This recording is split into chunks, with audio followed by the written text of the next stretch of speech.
কচুরলতি রান্না করলে এত টেস্ট লাগে যে বলার মতো না। আর এটা হলো রুই মাছ, আমি এইখানে মূলা দিয়ে রান্না করব।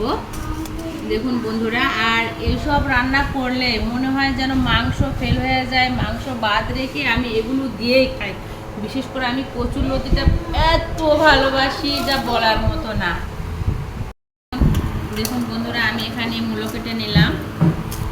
মূলোটা আমি এভাবে কাটা নিই, কারণ এভাবে কাটা নিলে দেখতেও সুন্দর, রান্না করলেও খুব সুন্দর লাগে। আর এখানে আমি ওই যে পেঁয়াজ কাটা নিচ্ছি, পেঁয়াজটা আমি কুচি কুচি করে নিলাম, বাকিটা আমি অবশ্যই আপনাদের ভিডিওতে দেখাবো। তো দেখুন গাইস, আমি এখন এখানে হলুদ দিলাম, এখানে গুঁড়ো মরিচ দিলাম,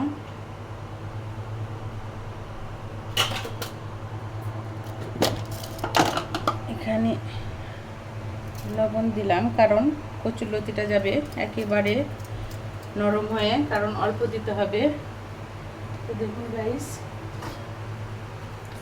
এখানে আমি সরিষার তেল দিলাম,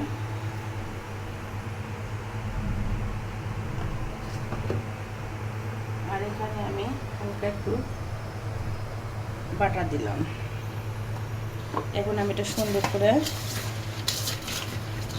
মেখে নেব।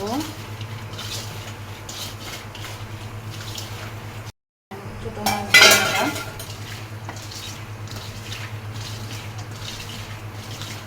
এখন আমি এখানে কচুরলতিটা দিব।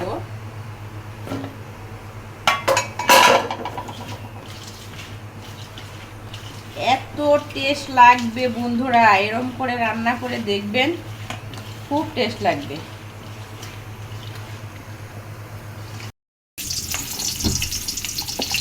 এখানে আমি মূলোটা দিয়ে রুই মাছ রান্না করব। এখানে এখন আমি মাছগুলো দিব, কারণ মাছগুলো ভালোভাবে না কষায় নিলে ভালো লাগবে না। হয় ভাজতে হবে, না হলে সুন্দর করে কষাইতে হবে।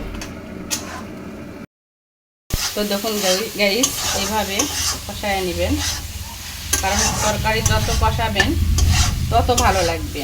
আর তরকারি ভালোভাবে না কষালে কখনোই ভালো টেস্ট আসবে না এবং ভালো সেন্ট বাড়াবে না। কষায় রাখছিলাম, এখন আমি মাছটা এখানে দিয়ে আরেকটু কষায় নিব।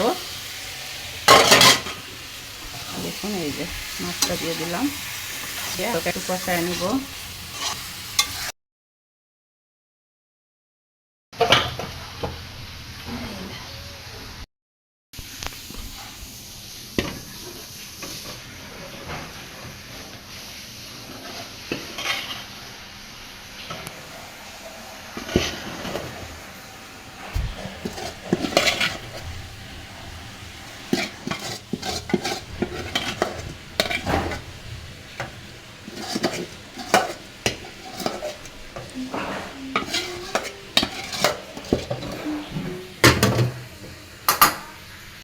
এই দেখুন গাইস, কচুরলতি দিয়ে ছোট মাছ রান্না করেছি, কত সুন্দর কালারটা এসেছে।